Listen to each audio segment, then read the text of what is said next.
Steel जो कि एक बहुत ही इंपॉर्टेंट इंडस्ट्रियल कंपोनेंट है और इसी इंडस्ट्रियल कंपोनेंट के चक्कर में इंडियन इकोनॉमी में उथल पुथल मच रखी है। ये जो उथल पुथल है ये स्टार्ट हो रही है जहां पे जापान ने क्लियरली फ्लैग किया है कि जो स्टील के कंसाइनमेंट्स हैं उनको होल्ड किया जा रहा है पोर्ट्स पर, जिसकी वजह से उनको डिटेंशन चार्जेस पे करने पड़ रहे हैं और जो लॉसेस इनकर कर रहा है। और साथ ही साथ यहाँ पे इंपोर्टर्स की भी सेम कंप्लेन है। वहीं पर जो इंडियन स्टील कंपनीज है वो प्रेफर कर रही हैं ऐसे इंपोर्ट रिस्ट्रिक्शंस, क्वालिटी चेक्स, जिससे उनकी प्रॉफिटेबिलिटी मेंटेन रहे, जो कि इफेक्ट हो रही थी ऐसे इंपोर्ट से। यही सारे डायनामिक्स हैं जो कि इस वक्त की सिचुएशन को बहुत कॉम्प्लेक्स बनाते हैं और यहाँ पर नीड है इनको समझने की। तो आज के सेशन में हम इन सारे कंपोनेंट्स और डिमेंशंस को समझने की कोशिश करेंगे। Hello students, welcome to Chahal academy. My name is Shubhangi Singh और आज हम बात करने वाले हैं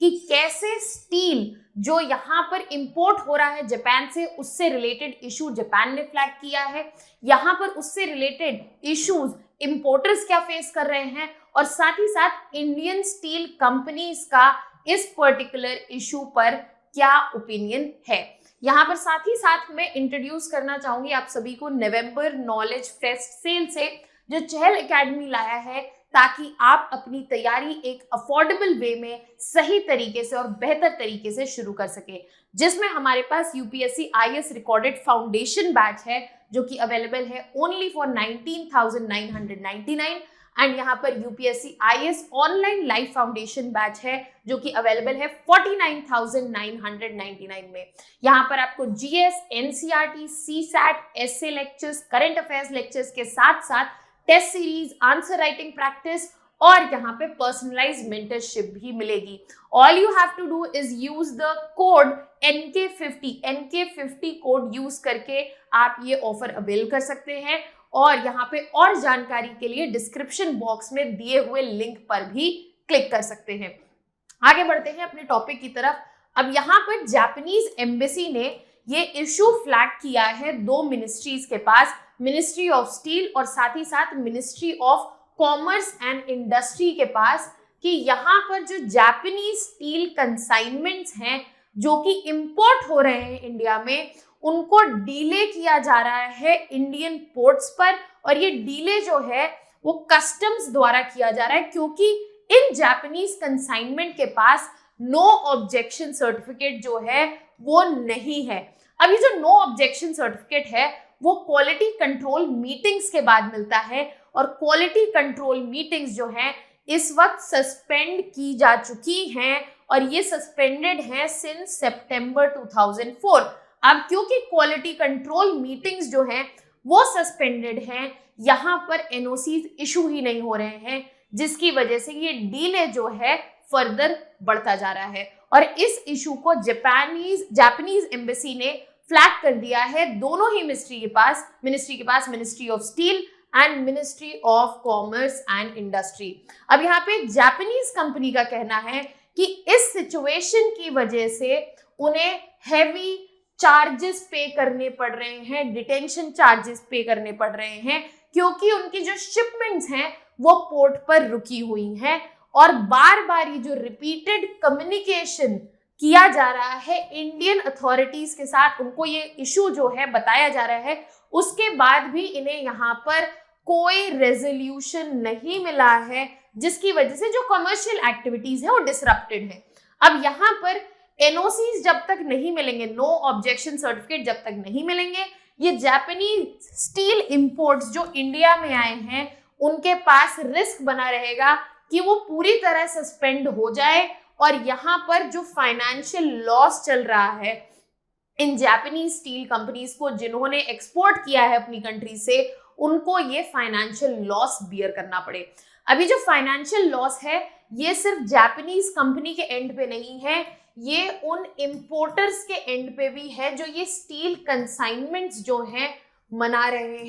रहे हैं जापान से, और वो भी इसका जो ब्रंट है वो फेस कर रहे हैं। अब जो इंडियन इंपोर्टर्स ने बोला है कि ये जो डीले है स्पेशली एनओसी रिसीव करने की वजह से, उसी वजह से स्टील कंसाइनमेंट्स जो हैं वो पोर्ट पर रोके गए हैं और ये डीले 2 महीने से ज्यादा का है अलग अलग पोर्ट्स पे। यहाँ पर इंडियन स्टील कंपनीज की बात माने तो उनका कहना है कि उनकी जो प्रॉफिटेबिलिटी होती है इन इंपोर्ट्स से इफेक्ट होती है, तो इनका क्वालिटी चेक और इनके एनओसीज और ऐसे और कई रिस्ट्रिक्शंस जो हैं वो बहुत जरूरी है ताकि इन इंडियन स्टील कंपनीज की प्रॉफिटेबिलिटी जो है मेंटेन रहे। और यहाँ पर एक और टेक है एमएसएमईज का, जो कि ये जो स्टील इंपोर्ट हो रहा है उसको एज रॉ मटेरियल यूज करती है, और उनका ये कहना है कि भाई इंडियन डोमेस्टिकली प्रोड्यूस स्टील जो है वो हाई प्राइस्ड है,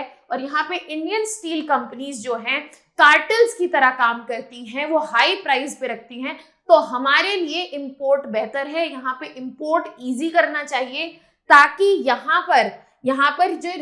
रिस्ट्रिक्शंस लगाए जा रहे हैं उनको कम करना चाहिए, ताकि उनको हायर कॉस्ट ना पे करना पड़े अपने रॉ मटेरियल्स के लिए। तो आप देख सकते हैं काफी डिफरेंट डिमेंशंस निकल के आ रहे हैं, जिसकी वजह से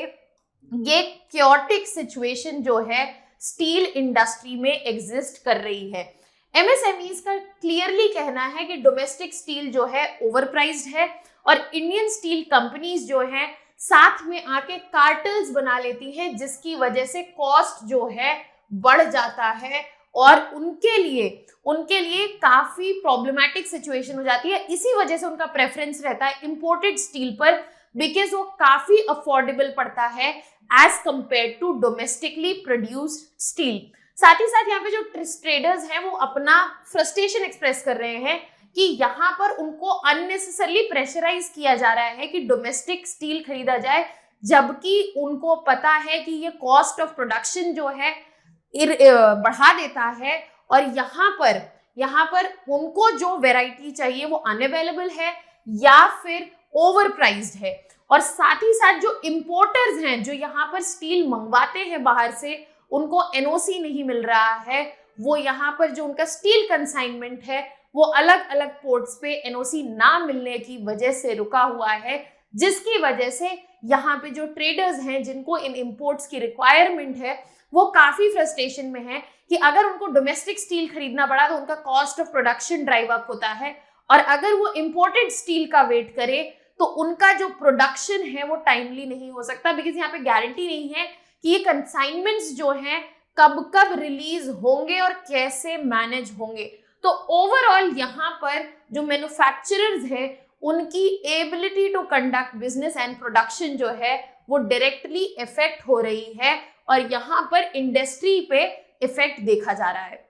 ओवरऑल रिसेंट टाइम्स में हमने सर्ज देखा है in imports as well as detention charges. अगर हम इंडिया के इंपोर्ट वैल्यू की बात करें तो वो $60 बिलियन से बढ़ चुका है, और ये हाईएस्ट है इन द गिवन ईयर। और साथ ही साथ इंपोर्टर्स को भारी कॉस्ट भरने पड़े हैं in terms of detention charges and delays, जिसके लिए ये चाह रहे हैं कि यहाँ पे प्रॉपर कंसिस्टेंट पॉलिसीज हो, जिसकी वजह से उन्हें एक्स्ट्रा चार्ज ना देना पड़े, जो रेगुलर कॉस्ट है उसमें ही ये इंपोर्ट कर पाए। साथ ही साथ यहाँ पे जो छोटे बिजनेसेस हैं जो स्टील को एज रॉ मटेरियल यूज करते हैं वो इन पर्टिकुलर स्ट्रगल कर रहे हैं फाइनेंशियल बर्डन से, जो डीलेज की वजह से आ रहा है, जो इनकी प्राइस कॉम्पिटिटिवनेस को डायरेक्टली इफेक्ट करता है। आप यहाँ पे क्लियरली देख सकते हैं कि यहाँ पे क्वांटिटी जो है मिलियन टन्स में अगर हम बात करें फ्लैट स्टील की, तो उसके इंपोर्ट जो हैं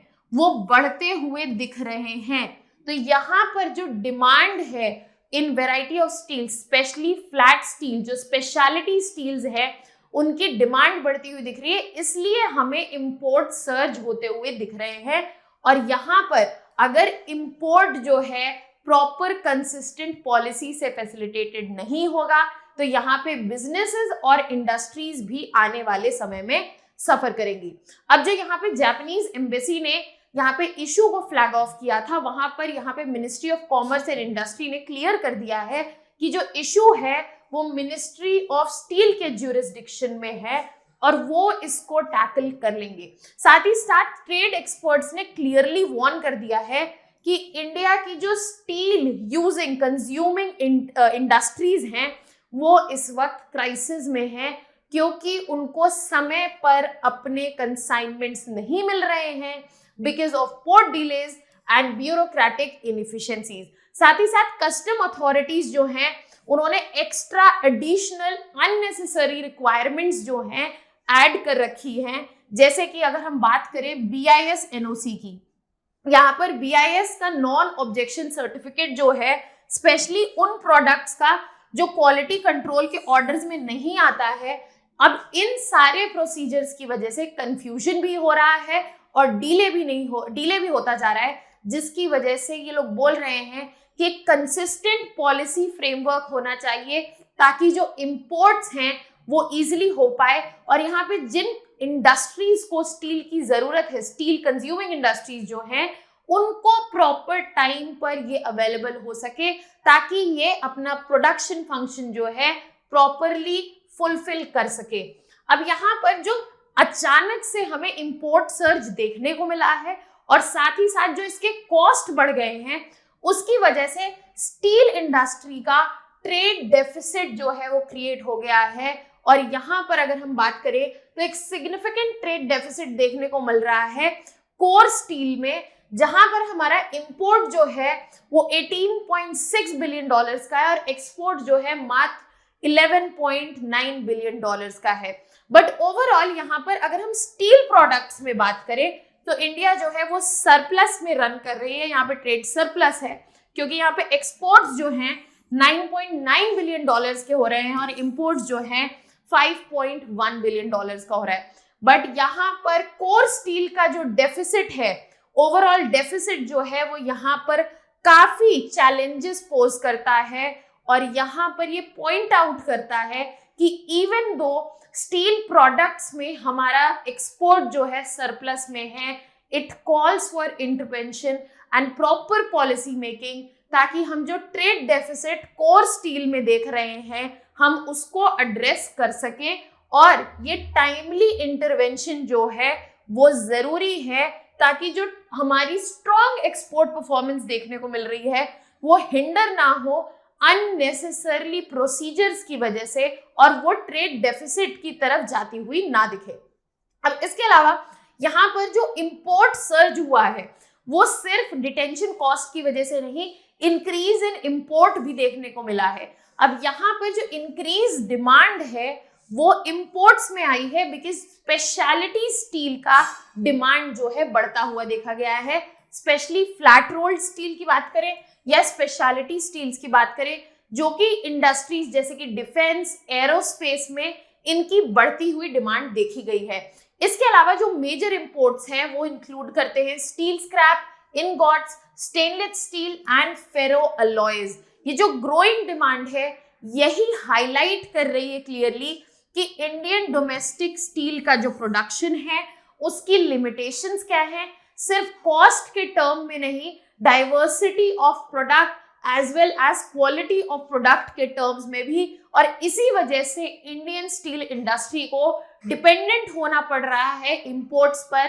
जो imports clearly proper policy making से अभी फैसिलिटेटेड नहीं है। या तो हमें जरूरत है कि हम इंडियन स्टील इंडस्ट्री जो है यहाँ पे डोमेस्टिक प्रोडक्शन को स्ट्रेंथन करें, डाइवर्सिफाई करें, नहीं तो इन इंपोर्ट्स पे अननेसेसरी रिस्ट्रिक्शंस जो लग रखी हैं इनको हटाएं ताकि यहाँ पे जो इंडियन मैन्युफैक्चरर्स हैं जिनको steel as a raw material चाहिए उनका डे टू डे बिजनेस जो है वो इफेक्ट ना हो। Now we have understood all the dimensions related to the chaos that is existing in the steel industry. If you have any doubts or concerns, you can put it down in the comment section. That was all from my side today. Thank you so much for watching.